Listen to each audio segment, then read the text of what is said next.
The Brill Building era, epitomized by professional songwriting teams like Jerry Goffin and Carole King, had given way to the Beatles. That led to the rock era, and I was fortunate enough to have lived my peak music-loving years during the glorious 70s and 80s up through the 90s with Nirvana and grunge. For me, rock came to a spectacularly violent end on April 5, 1994, although Kurt Cobain's body wasn't discovered until 3 days later. By that point, I'd mostly moved on to drum and bass, the Chemical Brothers, Fatboy Slim, then to techno and EDM.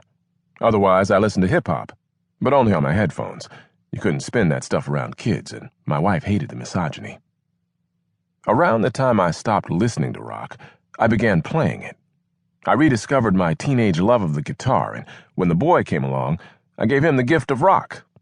By the age of 3, he had been treated to any number of intimate, unplugged concerts featuring me performing the folk and rock canon during bath and bedtime. Why couldn't my dad have been this cool? Yet, the little gentleman showed an unnatural lack of affection for my music. "Don't play," he'd say whenever I reached for my instrument. He'd leave the room when Knockin' on Heaven's Door came around again. In his displeasure with my music, he reminded me of my dad. And now, age 10, the tables were turned, and for the first time, I was treated to a full blast of his music, rudely shaking me from my long rock slumber. The songs in the car weren't soulful ballads played by the singer-songwriter. They were industrial-strength products, made for malls, stadiums, airports, casinos, gyms, and the Super Bowl halftime show. The music reminded me a little of the bubblegum pop of my preteen years, but it was vodka-flavored and laced with MDMA. It doesn't taste like sugar. It is teen pop for adults. Like the Brill Building songs of my youth, the hits on the radio are once again manufactured by songwriting pros. The hitmakers aren't on the same team, but they collaborate and work independently for the same few A-list artists. Collectively, they constitute a virtual Brill Building, the place where record men go when they have to have a hit. The Song Machine. Musically, the Song Machine makes two types of hits. One branch is descended from Europop, and the other from R&B.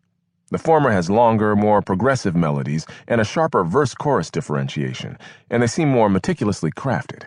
The latter have a rhythmic groove with a melodic hook on top that repeats throughout the song. But these templates are endlessly recombined, and the line between pop and urban is as blurry as it was in the 50s when the record business was in its infancy, and the distinctions between R&B and pop were still fluid. Sam Smith, Hozier, and Iggy Azalea are all white artists with a black sound. Phil Spector, an early master at mixing R&B and pop, required dozens of session musicians to build his famous wall of sound. CHR hitmakers can make all the sounds they need with musical software and samples. No instruments required. This is democratizing, but it also feels a little like cheating.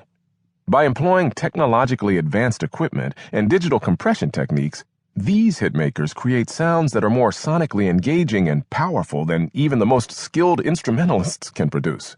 And it's so easy. You want the string section from Abbey Road on your record? You just punch it up.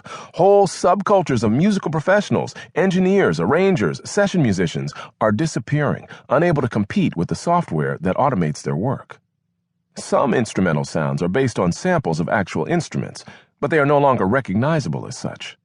And the electronic atmosphere and the dynamic changes in the density of the sound are more captivating than the virtuosity of the musicians. The computer is felt in the instrumentation, the cut-and-paste architecture, and in the rigorous perfection of timing and pitch. Call it robopop.